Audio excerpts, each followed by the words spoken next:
Hello everyone, Matt here from PCGamesN and I'm joined by Jordan. Hello. And we have just seen the trailer for Generation Zero, the new game from Avalanche. Yeah, they're working on quite a few at the moment, aren't they? Yeah, it does seem like they are a very busy studio. We know they're on Rage, we think they might be doing a new Just Cause, and who knows if they're doing another Mad Max. They are a busy studio at the moment. But yeah, they seem to have found the time to build a new first-person open-world game about Sweden being invaded by robots. It looks, if you've ever heard of the artist Simon Stalenhag, it looks like one of his paintings brought to life. Yeah, in a wonderfully kind of like hard, smashy way, set in the 80s, in this kind of moody Swedish countryside.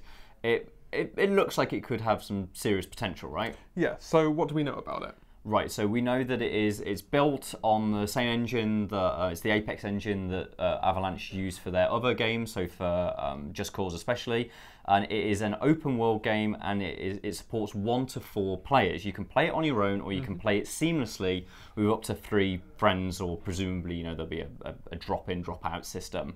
You know a little bit more, I think, Jordan. You've been digging around in the website. There's a little few hints there. Okay, so there are a few things that you can go on the website. It's called generationzero.com. There are a few things you can dig into there. For starters, they mention AI quite a lot. So by the sounds of things, and they make explicit mentions to these mechanics, you'll be able to lure in the machines, you'll be able to sort of like trick them. This is all in the pursuit of getting loot from houses and cars and things. The other things they mentioned is stealth. Okay. So it makes sense that you want to avoid these giant hulking. Yeah. They're big, right? Yeah, and it makes sense that one of the mechanics would be rather than always having to fight your way through, you'd be able to just avoid things, skulk around. But it also sounds like a very system-heavy game and not one that has a prescribed story. Yeah, I get the impression that it will be sort of like almost like a meld of things that are popular at the moment, kind of like a little bit of the battle royale sense of kind of skulking around, going into houses, getting what you need. Maybe a little bit of Left 4 Dead because it's a 4-player co-op game. I'm not necessarily saying in the way that Left 4 Dead pushes you through routes or anything like that, but the idea that you are trying to survive in an environment. With friends with you. Yeah, we're not entirely sure what it is because what we see in this trailer, as you can see, we'll have the trailer running at the moment. But we see a little bit of combat. We see these robots that are almost like animal style thing. It's not Horizon Zero Dawn style robots, but they are like dog-like, slightly horse-like maybe. They also sort of remind me of the Panzerhunt from Wolfenstein. Yeah, absolutely. And we know that they're going to be difficult to take down. You can just tell from the little bit of combat they've shown, these things are going to be very hardy. I think they're going to take a lot of especially machine gun ammunition to take down. You can see there's a character that's using a rocket launcher. There are grenades used. The website mentions guerrilla tactics, and I can see the way of sort of like having to ambush and gang together. So maybe even take down like 1 or 2 of them. It might actually be quite a task, right? Yeah, I don't think there are explicit mentions as well, but another system that will likely feed into all of this is crafting.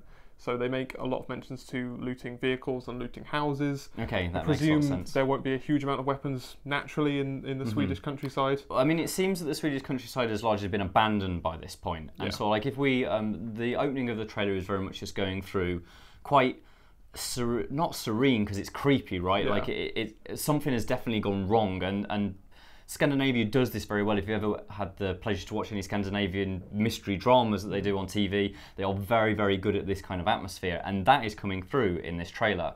So we can also see in these establishing shots there is a shop that has 2 newsboards on it. Now they're in Swedish, but using a little bit of Google Translate to help us out, we've figured out roughly what they say. The one on the left is talking about the Iron Curtain and references that the Iron Curtain has collapsed. Now, you may know that the Iron Curtain was kind of this metaphorical blackout that was in Europe where the Soviets kept themselves within their borders. And the satellite states. And no one could tell what was going inside. Obviously, it collapsed towards the end of the 80s, maybe around 91, I think. Yes. And so it might be just referring to that because the game is set in the 80s. It might be set in the very late 80s and referencing the idea that that regime was starting to collapse around them. It might, though, because we've translated the words underneath it to say worried about Soviets, and I'm sure that's not a direct translation, but perhaps that's referencing the fact that the Iron Curtain is collapsing and the Soviets are coming out of it prepared for more war. Maybe more war with robots, robots they have built. On the other billboards, there is a section that points out that Ingvar Carlsson proclaims that the Berlin Wall has fallen.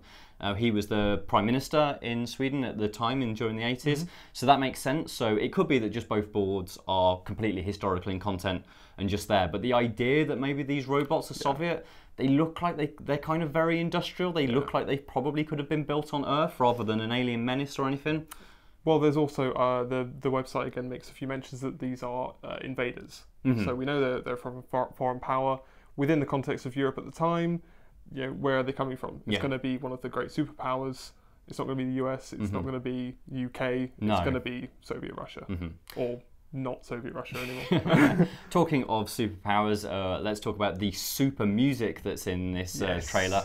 I mean, the trailer carries on for quite a long time after, just to let the music play out, and it's true 1980s movie soundtrack. It reminds me a lot of Brad Field's Terminator soundtrack.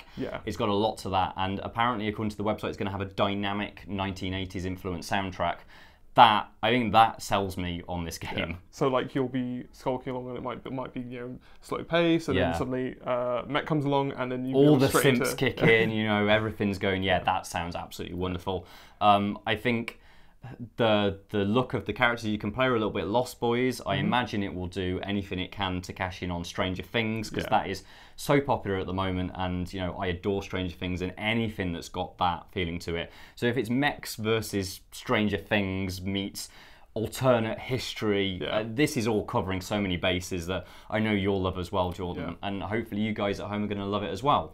When can we play it? 2019. So we thought there was a tweet from Avalanche's founder probably last year mentioning that they were working on a PV and PvP game for 2020, but the trailer quite clearly states coming 2019, so not too long. So potentially not at E3 in any playable state, but next year, hopefully that's the one. Right, and that's everything that we can bring you about Generation Zero for the moment. As we mentioned earlier, you can go to generationsero.com if you want a little bit more information or to see some further screenshots. But until next time, please do like the video if you enjoyed what we got to say. Subscribe to the channel if you want even more PC gaming news. But until next time, good luck and have fun.